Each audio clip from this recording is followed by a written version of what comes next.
Hi guys, welcome to this session on Microsoft Excel. What I would like to show you in this module is how to create an exercise tracker. So on the screen is my exercise tracker. This is something I've been using since 2013, so quite a long time.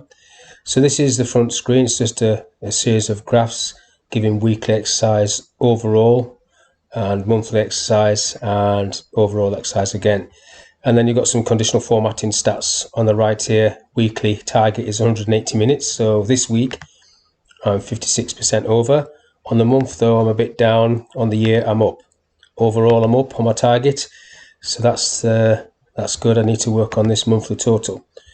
Now how it works is this. I've got a sheet called exercise, and what we've got at the top is a current weekly exercise. So in this cell is the today function, and then these are just dropping off one day at a time from that.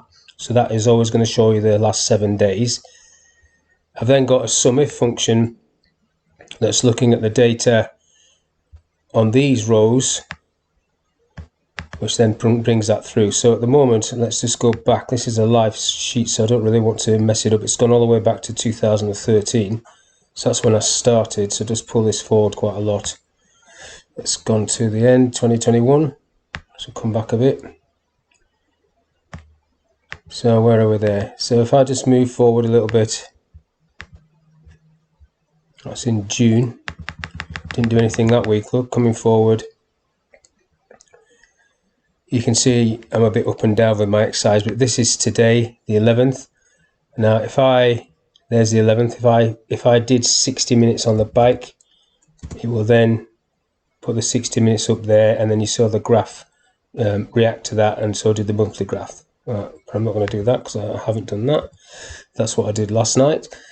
And then what I do is, these are the exercises that I usually do, and then if I do miles running, I've got a formula here. So say if I do 2 miles, I'll put today's date in there, and then under the 2 mile bracket I would put in the time. So let's say I did it in 20 minutes because I'm old now, and then that'll put 2 miles there, because there's a Sumif function there which is using the max.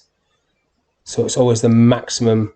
So if I put a figure there, a time there, 30 minutes, it won't add these two up. It'll still be whatever that column is.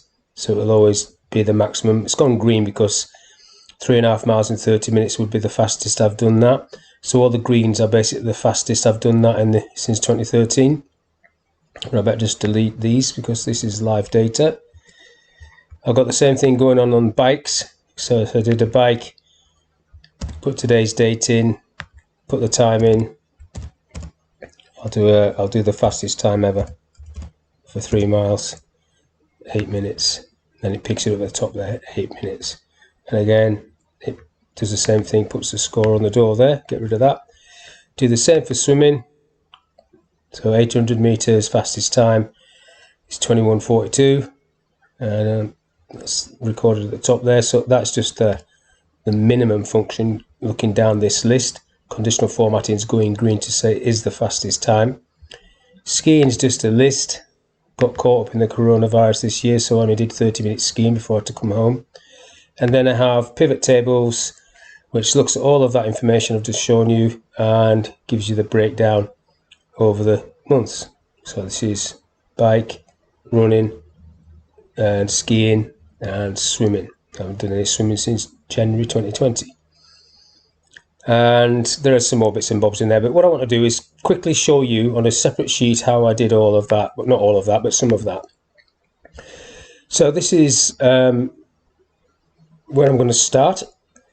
So I've already typed out the dates. So in that cell I've put today, the function today, and then coming off that you've got -1, -1, -1, -1. Now I've already copied and pasted the formulas in here, so you can see the formula. Now you can see I've used name ranges here, so I just better show you where the names are. I've not put a whole. So my example, I went on forever and ever, years and years, but this is just going on a few weeks.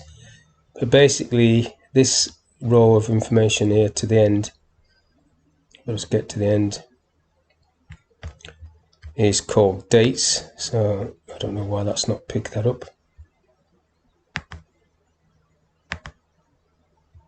Probably go a bit further than that, do I? That's probably why. Okay, it's missing out the first one for some reason. Yeah, I don't need that date there because it's sitting on top of this list. Okay, so that's the first date. So I've named that dates. And I need to go and put today's date at the end of that. See what's happened here. I need to put the 1st of August 2020 in there, because it's just a formula I've put in there. So that's the start date. So whatever your start date is, you just type it in, and then the rest of them just +1 and that's looking back. So at the moment, if I enter any data on any of these days, or any day really, if I put 60 up there, you want that to appear in this weekly count. So what I've done here is I'm going to use the Sumif function, and this is the function that I'm going to use. Now I need to name these rows by the label, so I'm just going to go across there, select that data, using these labels to name this range. So names are on the formulas tab, create from selection, left column, OK. So that's named all of those rows. So now I should be able to do this formula in this cell. So if I start typing it, Sumif, so Sumif dates, so that's the list of dates, comma. Now this is going to be looking at B1, but I want to lock row 1, so I'm going to type B $1, so that'll lock the 1 but not the B. Then I'm doing a comma, and then the first one is going to be bike up, which is there, so I'll just double click on it and then close that bracket, click the tick.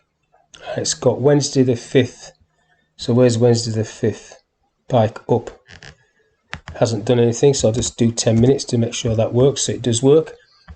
So now if I pull that down, which is what you would do in a normal formula, the problem is it's going to say bike up on every one, so I just need to change that. Now this is a longer process, I do admit, but you're doing this sort of thing to make it user friendly for other people. So I just need to go down here and type swimming. It'll come up in the little list, so you can just double click on it. Weights, rowing, cross trainer,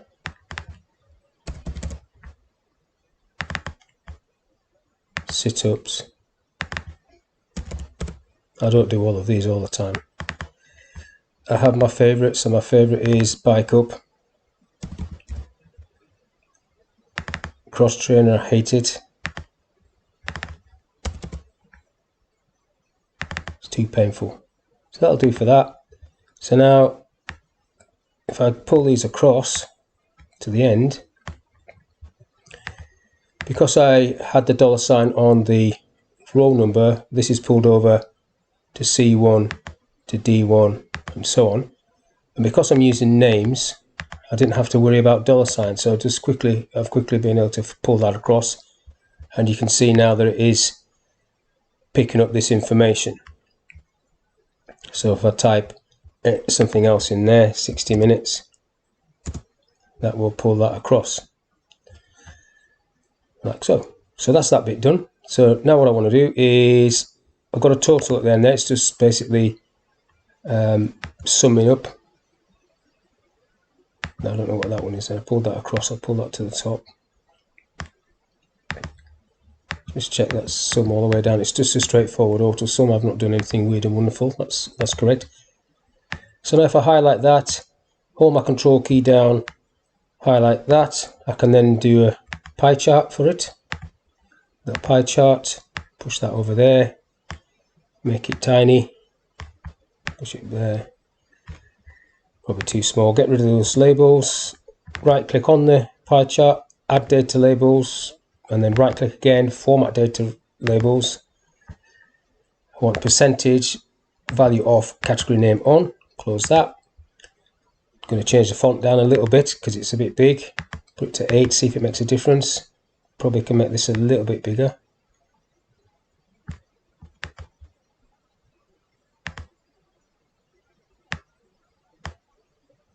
That'll do. So now what we need to do is we need to create a formula that's going to look along this list and tell us what the running total is in the last month. And this is the function or the formula that I'm going to use. Now on the one I showed you initially, I've got this one as well, which gives you the running total for the whole year. This one is just going to be 30 days. So this is a Sumif function with the dynamic part in the middle. The dynamic part is this, the today function. It's going to look at today and always pull 30 days back from it. I love this function. It's a great function to give you a bit of flexibility, rolling totals and stuff like that. So that's what we need to type in here, equals sum if, open bracket. So dates is the list of dates, and it's highlighted it across the top there. Do my little comma. Now you have to put greater than in the equals inside quotes, and then you can join that using concatenation, the concatenation symbol, with the function today.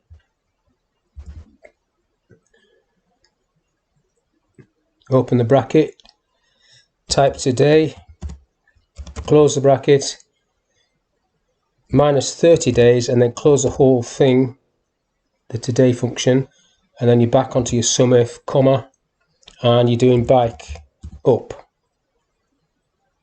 And you double click on bike up, then you close your brackets, and then you click the tick, and it comes back with 76.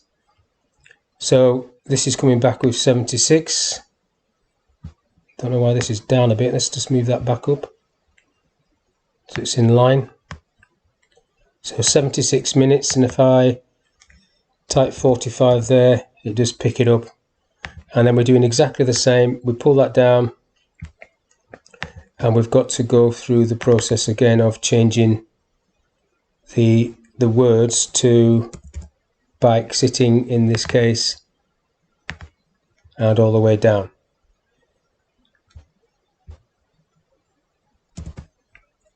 Okay, so all these have now been changed to reflect what it's looking at. So we can now do a little graph on this. If I select these two rows, this is your monthly graph, insert pie chart, you get the thing again. I don't need these labels. I want to add the data labels, and then format data labels, percentage on, value of, category name on, that's just my preference.